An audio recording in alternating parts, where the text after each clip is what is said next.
Well, thanks everybody. I hope you enjoy this.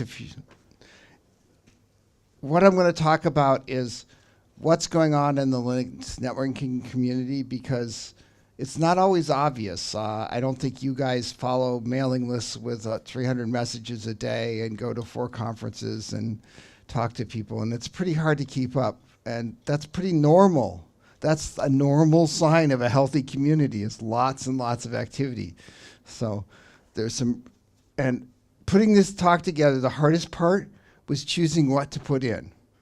It's not finding things, it's choosing what to put in. So first of all, as Greg Crow-Hartman likes to say, the Linux kernel is one of the biggest software projects ever done in the universe that we know of. 14 million lines of code right now. And it takes a while to actually run that program to find that. And drivers make up 9.2 million lines of code in the kernel. So the largest part of the Linux kernel is all the drivers. And I've done this myself. There's 393 network drivers, which make up about 2 million lines of code.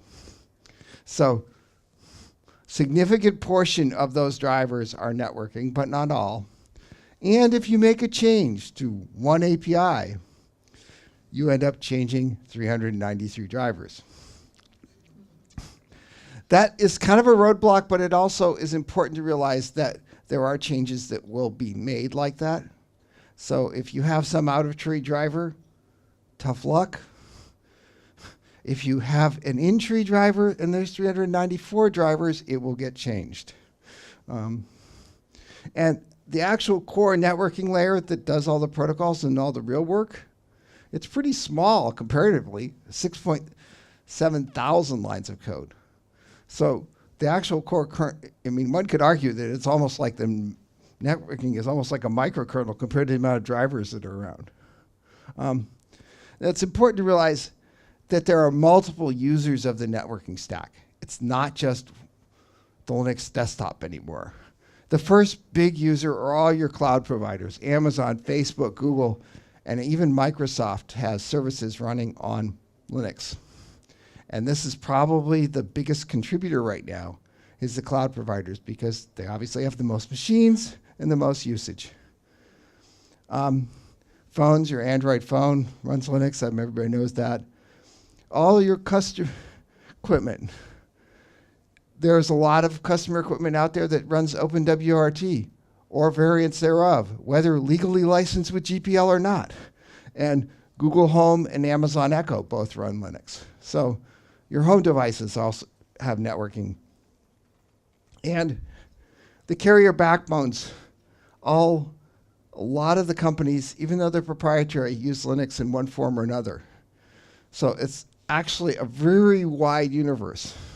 And it's kind of important because that kind of influences where we're going. The first thing is to realize the core set of networking developers is really a pretty small set. This was taken actually this summer at a meeting in Sevilla.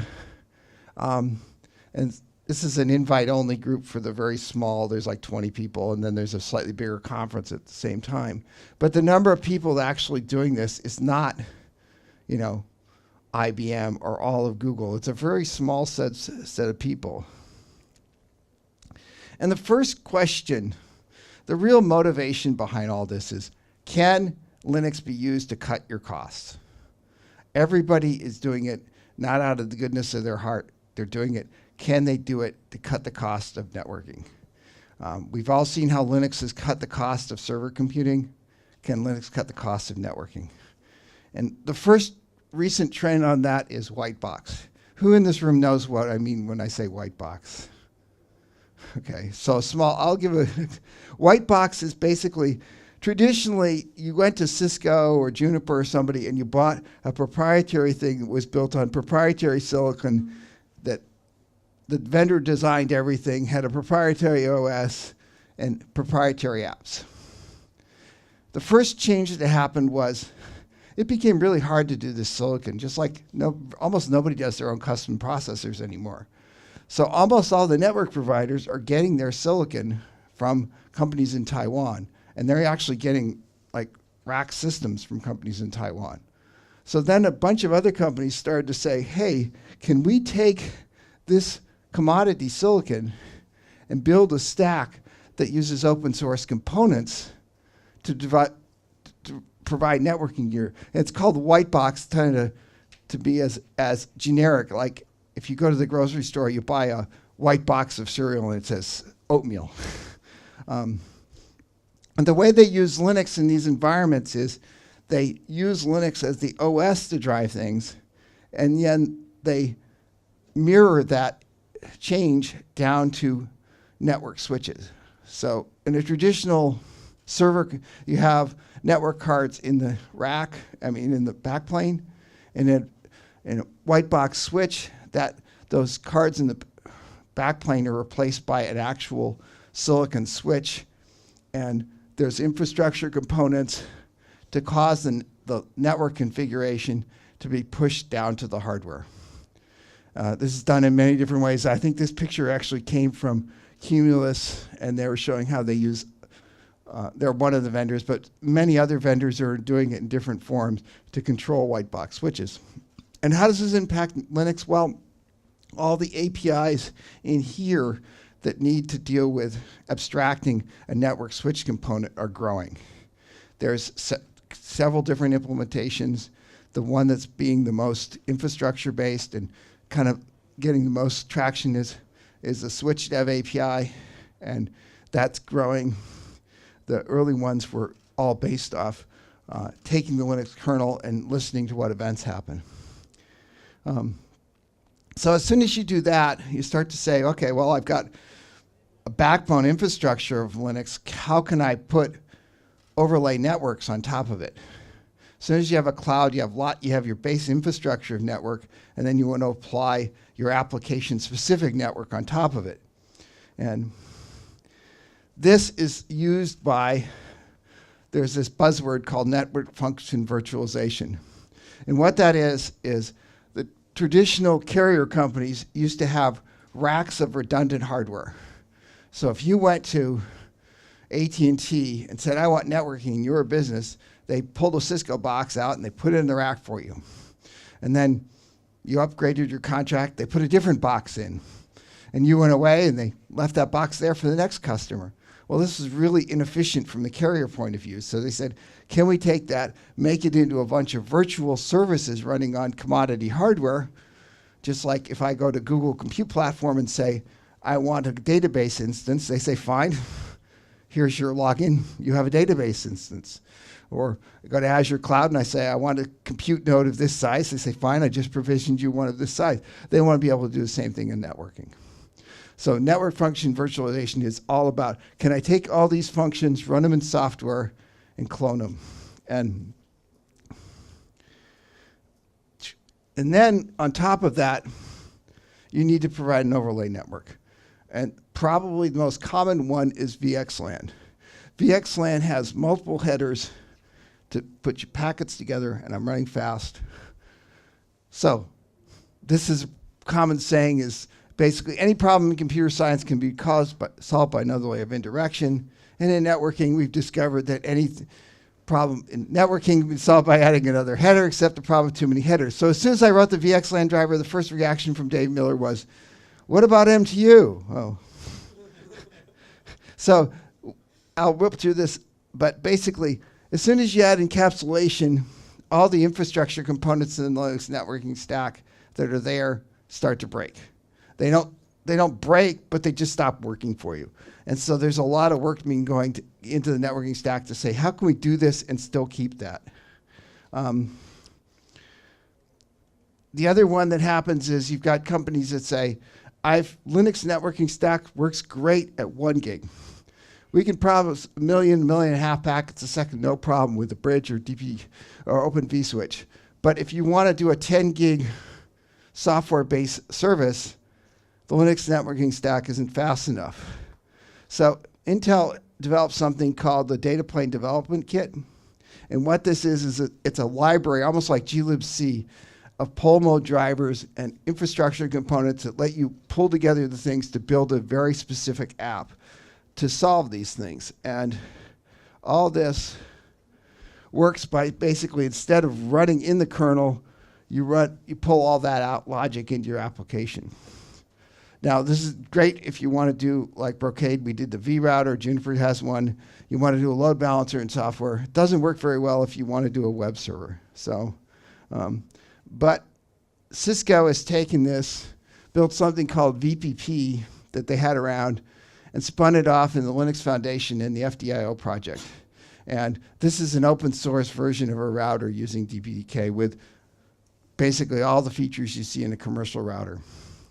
So, okay, this didn't sit this very well with the Linux kernel community. Well, why? Well, you're basically bypassing everything.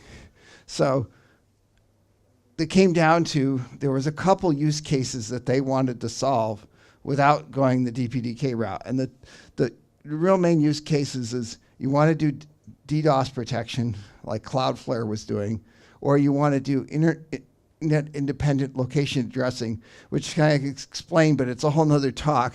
But basically it involves prepending headers, which is what Facebook is doing. And they wanted to do this at line rate. But user space networking was pretty much not general. Most of these DPDK solutions suck a CPU and have security issues because you're basically giving user space more permission than you want to. So they developed something called the XDP Express data path. It's built using eBPF. It executes directly at the network driver. So as soon as a packet comes in, before anything else is done, it runs this code. And then it's generic. There's nothing specific about the network driver.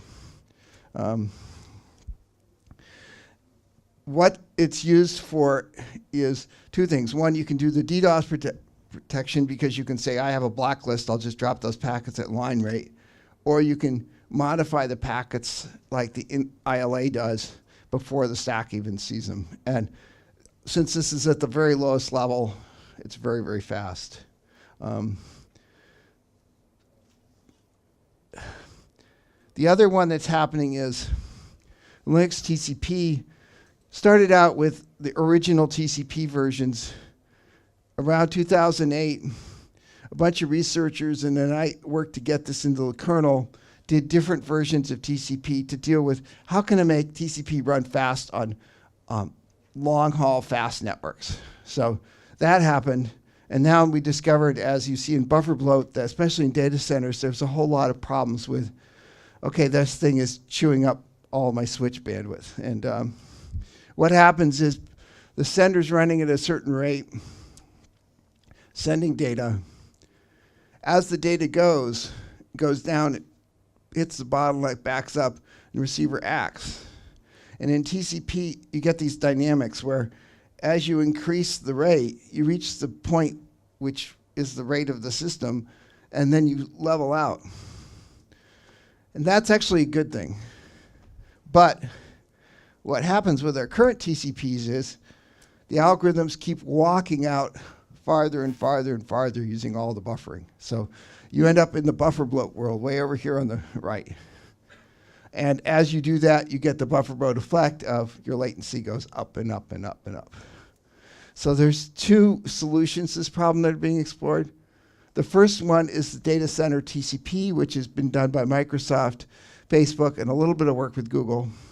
And what they do is they use, instead of having the queue be just a dumb queue, they have a cutoff point, which is when you hit the cutoff point, they start marking packets with congestion experience bits. And they integrated that into TCP so that it basically keeps the queue small. And that gets 100 microseconds versus where they want to be 0 latency. And the newest one you may have heard of is TCP BBR. And what it does is it works to try to keep the optimum point, which is this knee right here. At this knee, you are at the optimum point in the network. You've got the most throughput and the least latency. To do that, it needs to understand the dynamics. And this is kind of one of those quantum effects where you can measure velocity and position, but not both at the same time. You can measure round trip time and you can measure bandwidth, but you can't measure both at the same time. If you try to measure bandwidth, to measure it effectively, you have to be over on this side of the curve. If you want to measure what the round trip time of the connection is, you have to be below capacity. So what TCP PBR does is it has mechanics to try to stay at this point, then every 10 seconds it walks out, it basically sends at a lower rate to get another estimation of round trip time, and then it intentionally goes faster than it thinks it needs to get an estimate of bandwidth. So it's kind of like it's driving down the road and every 10 seconds it twitches to see where the highway is. This is theoretically very well defined and everybody's appreciating the models. The part that still needs work is the fact that this is a different algorithm, and because it's a different algorithm, it has to play well in the universe of all the other algorithms. So the initial feedback we measured is that this is a little more aggressive than TCP cubic, so if two flows are sharing this connection somewhere, this may push the other one to get a slower rate. It's unfair. So we've got all these great ideas. We have a phenomenon we call protocol ossification. Protocol ossification is caused by the fact that all the commodity hardware out there is really old. If you look at your phone, it's running, Android phones runs 3.10 kernel. Well, 3.10 kernel is about 3 years old. And that's actually a fairly recent phone. If you actually look at the majority of Android phones, they're running things 5 years old or more. What does that mean? Well, that means that you can't do any of the newer TCP functions like TCP Fast Open or anything in your application. And this really impacts people like Facebook was the first one, and Google as well, where they're trying to run smarter client applications on older phones. So there's a proposal, which isn't gone through yet, called transport over TCP over UDP. And the idea is go ahead, use UDP because it's everywhere to move packets around the network, but put TCP on top of it and run the transport protocol in user space. This basically sucks the transport protocol into the application, but you can deploy the application on old phones. And what it does is it basically says, let's just the application go to the network. You've seen this theme before, I think. And the main motivation here is TCP Fast Open because the TCP stack and Android and Windows kernels that you can't get anything up to date. So after rushing through all this, you think we don't have enough work? Well, there's some more things going on. First of all, there's work going on to put TLS, SSL, at least the transport part of it, in the kernel. And the reason behind that is there's things like multipath and other things where the security path kind of impacts other parts, and by getting it in the kernel, more control can be had. But the general thing that I've seen about this is in SSL, you also have a security handshake set up. So that will still be done in user space. It's only the actual encrypting of traffic that will be done in the kernel. And then the other part that's happening is there are more and more smarter NICs coming out. Mellanox is probably leading the way, but Intel also has it as well. And so there's a lot of work to take Linux kernel functionality that's in the networking stack and offload it to the hardware at higher rates. So traffic control, like QoS parameters, doing like the white box situation where you take the traffic control and move it into hardware. BPF, the Mellanox and Metronome cards both support doing BPF functionality in the card. And there's work on NF tables as well to do firewall in the network card. So I hope you like this rush through what's going on. And I was trying to leave enough room for questions. And I really want to credit Jonathan Corbett, who does LWN.net, for giving me the basics for this, and also the guys at the NetDev 1.2 in Tokyo, who, if you want to know more about TCP PBR, there's a ACMQ article, or you can read the NetDev paper, and XDP has also got a paper at NetDev. So thank you. Thank you so much for this very informative overview for the network. Now we have 10 minutes for questions. Okay. Thanks for your talk. First question about TCP BBR. You said that it is some searching for optimum between minimizing bandwidth, maximizing bandwidth, and minimizing latency. And what is the what are coefficients? So so if bandwidth grows, how fast the value of the function, Okay. function Okay. grow? And Let me give you a little background first. Traditionally, TCPs have been broken down into three subsets. There's one set that uses delay to control the window size. Another kind that uses another one that uses loss to control the window size. And this one is different in that they use pacing as a predominant way to control how fast they send, so they don't really use the window size.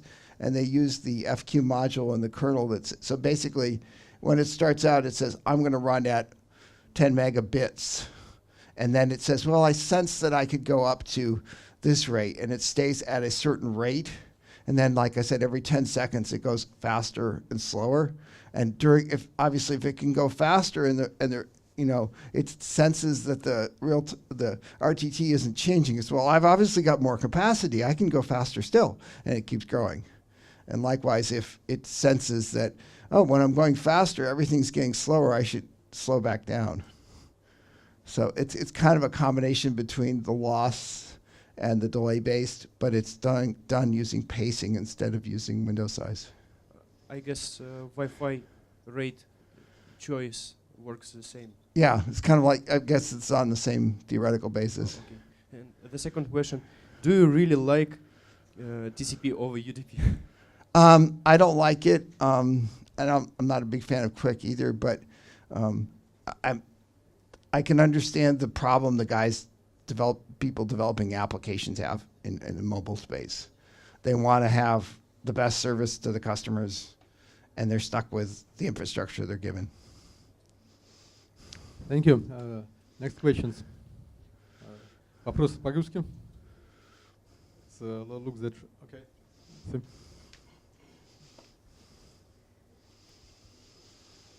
You've said on the beginning of the talk that if you want to change the core network API, you have to also cover all the existing driver base. So is it frequently changing, or is it more of adding new features and not changing the old stuff? It's mostly it's been changing new features after we did a few core changes in 2.6. The biggest change that happened was obviously when we went to multi-queue devices, we had to change the APIs for multi-queue. And a lot of times we'll change the API for something. The most recent one I can think of is how network buffers can be recycled. And we would change it in the 10 gig drivers where it mattered, but nobody would go bother. We'd leave the same API around for all the slower drivers to just use that. Okay, thanks. And are there any like maybe mathematical or some other investigations in alternatives to TCP and UDP, like some new way to transfer data which is not yet fully covered by all the use cases? A lot of people are doing that, but they're doing it they kind of avoid doing it at the transport layer. They do it at the application layer. So people that do like forward error correction encoding and stuff. But then a lot of that works. I mean, the way the transport protocols is we have a well-defined sockets API, and we have semantics about that API, and a lot of the constraints are because of that API. And once you go into the application, you can say, well, I'm doing movies, and I know a movie looks like this, and I don't really care about the buffering, but maybe I care more about window framing for my movie. So I should make my protocol work on that. So by using application semantics, you have different than socket semantics, you can get some advantages. Okay, and do you think it's possible with all the fuss around the quantum computing to have some form of quantum networking? I hate to say yes, but I hate to say no. It's just, I don't understand. Okay, thanks. Thank you. Next questions. Okay, probably one from me. For this white box approach with commodity hardware, do you observe the usage of TCP offload to the hardware, or no? Or it's just a most of this hardware doesn't support that kind of thing yet. Most of this hardware is basically talking about really big, fast switches and TCAMs and stuff like that. They aren't servers. They aren't endpoint. They're more intermediate gateway systems. But some of the other, the Mellanox cards and so like that, they aren't so much doing TCP offload as they're trying to do what functions can we do before we get to TCP. Thank you. Еще вопросы? Okay, think that thank you very much once again. We'll have a short break for 10 minutes before next presentation. Thank you.